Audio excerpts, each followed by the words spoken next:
Selamat malam, salam sejahtera bagi kita semua.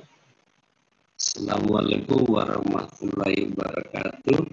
Pertama-tama kami menyampaikan terima kasih banyak atas waktu yang diberikan untuk mempresentasikan tulisan kami dalam seminar internasional ini. Sebelumnya perkenalkan saya Simon Sitoto dari FIB Unpas dan Naomi Patiung dari Teknik Informatika UKI Paulus Makassar. Kami akan memaparkan tulisan kami berjudul upaya-upaya kebertahanan bahasa Toraja dari ancaman kepunahan.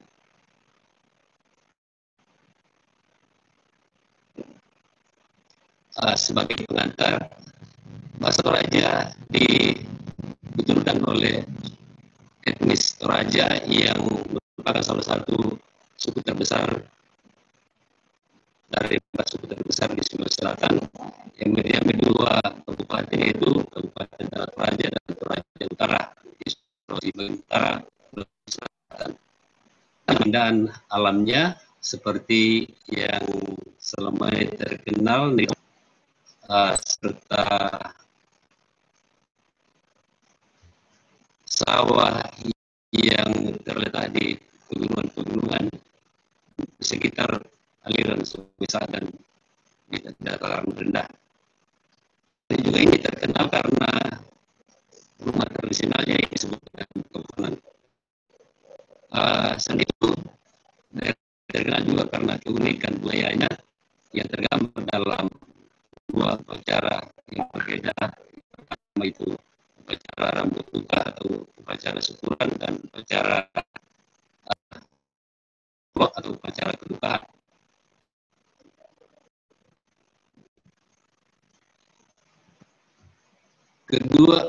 Di kedua provinsi, di kedua kabupaten tersebut, penduduknya menggunakan bahasa Toraja.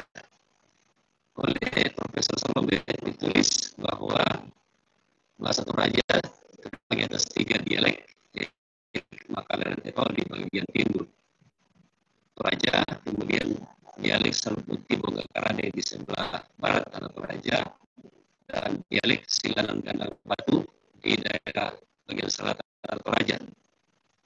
Selain itu ada juga yang membagi dalam beberapa dialek yang seperti mana dialek Keso, dialek Setiur, dan dialek sebelah barat dan lainnya. Bahasa Toraja memiliki 2 varietas yang berbeda. Yang pertama yang disebut dengan Kanakari Pamalolo atau bahasa yang digunakan sehari-hari baik dalam suasana formal maupun dalam suasana informal, seperti di rapat pemerintahan daerah yang menggunakan bahasa Toraja, kemudian di suasana informal seperti di rumah, di pasar, juga digunakan dalam cerita-cerita narasi seperti yang paling terkenal adalah namanya Milian Pare. Itu cerita yang dinarasikan oleh orang tua kepada anak-anak pada malam hari pada saat mereka menunggu musim panen. Cerita ini mencakup berbagai macam cerita seperti cerita percintaan antara Lemona dan Parengan yang mirip-mirip dengan cerita Romeo dan yang kedua itu bahasa ritual atau kadang-kadang dipercepat karena bahasa ini selalu berpasangan bentuk paralelisme dan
Sehingga kalau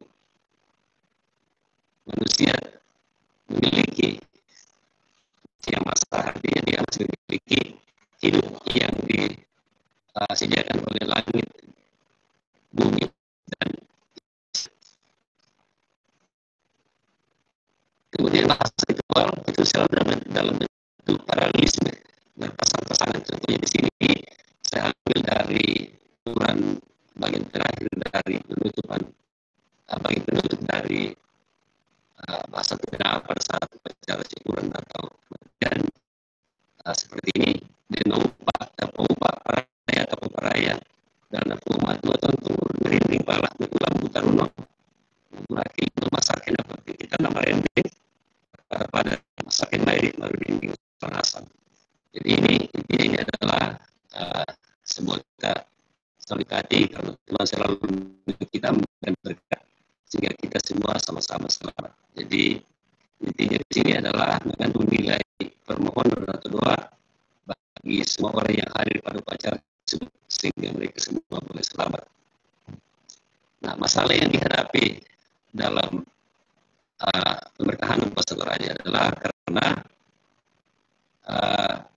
di kota-kota, terutama di kota yang besar seperti Makassar dan Tepok, kota yang besar di Toraja serta kota-kota kecil lainnya, masyarakat sudah jarang menggunakan bahasa daerah, lebih banyak menggunakan bahasa Indonesia, kecuali di desa-desa terpencil. Karena muda juga sudah tidak menggunakan bahasa ibunya, bahasa Toraja, karena mereka merasa ketinggalan zaman kalau menggunakan bahasa ibu. Kemudian tuturan tradisi lisan itu tidak tertulis, tidak ada cara dokumen tulis masih sedikit, sehingga susah dipelajari karena menggunakan bahasa tinggi, itu bahasa Tomina, sehingga untuk mempelajarinya itu sangat susah, kecuali orang-orang memang yang untuk bisa mengucapkannya. Dengan demikian bahasa Toraja tidak lagi merupakan identitas atau kebanggaan masyarakat Toraja. Oleh karena itu tujuan tulisan ini merupakan sebuah tulisan konseptual yang bertujuan untuk mendeskripsikan beberapa usaha yang disarankan untuk pemerintahan bahasa Toraja dari kepunahannya di masa yang akan datang karena pengaruh modernisasi. Nah, untuk pembahasan selanjutnya akan disampaikan oleh Ibu Naomi.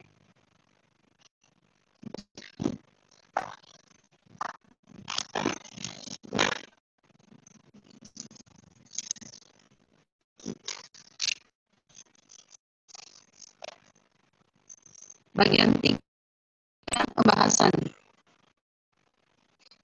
Beberapa usaha yang disarankan untuk mempertahankan bahasa Toraja sebagai berikut.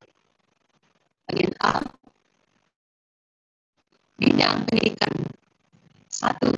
Bahasa Toraja semestinya diajarkan sejak tingkat dasar dengan universitas sebagai mata kuliah wajib. 2. Dalam mempelajari bahasa tersebut, siswa harus berlatih menulis makalah menggunakan bahasa Toraja dengan topik-topik budaya lokal selama masa pandemi. Siswa didorong untuk berlatih membuat video-video tutorial tentang berpantun, menyanyi, berpuisi, bercerita tentang cerita rakyat dengan menggunakan bahasa di media sosial. 3. Mahasiswa dan dosen pada tingkat universitas semestinya melakukan penelitian untuk membuat dokumentasi tertulis yang dapat digunakan oleh pemangku kepentingan di bidang akademik sebagai referensi dan bahan ajar serta bahan pengembangan pariwisata. B. Bidang formal lainnya.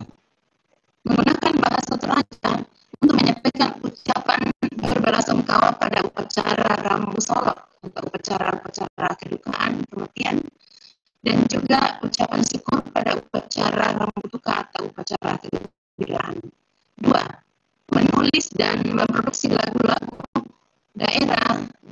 sebagai bahan ajar di sekolah. 3.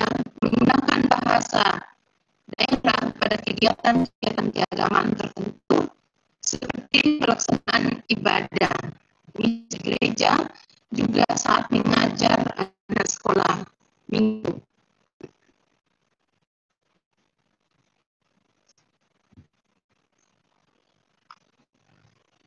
Mengadakan lomba berpidato, menyanyi, menulis rakyat, menulis artikel ilmiah dalam bahasa Toraja yang dapat dilaksanakan pada hari raya besar seperti hari proklamasi kemerdekaan RI, hari ulang tahun kabupaten, dan lain-lain. 5. Melakukan diskusi-diskusi kelompok dengan topik atau isu budaya lokal. C. Menggunakan swasta informal. 1.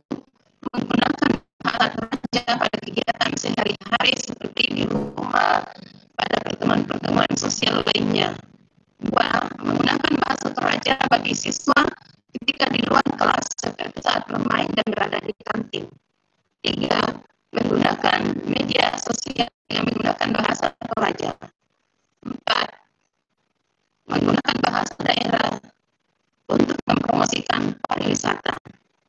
5. Menggunakan bahasa Toraja pada nama-nama bangunan, nama-nama jalan, nama-nama ruangan, pertemuan, dan sebagainya. D. Bagi pemerintah. 1. Pemerintah Provinsi Sulawesi Selatan dan Kabupaten Tanah Toraja dan Toraja Utara diharapkan mengeluarkan peraturan tentang upaya-upaya pelestarian bahasa-bahasa lokal dan mendukung implementasi atau penerapannya dalam berbagai aspek. 2.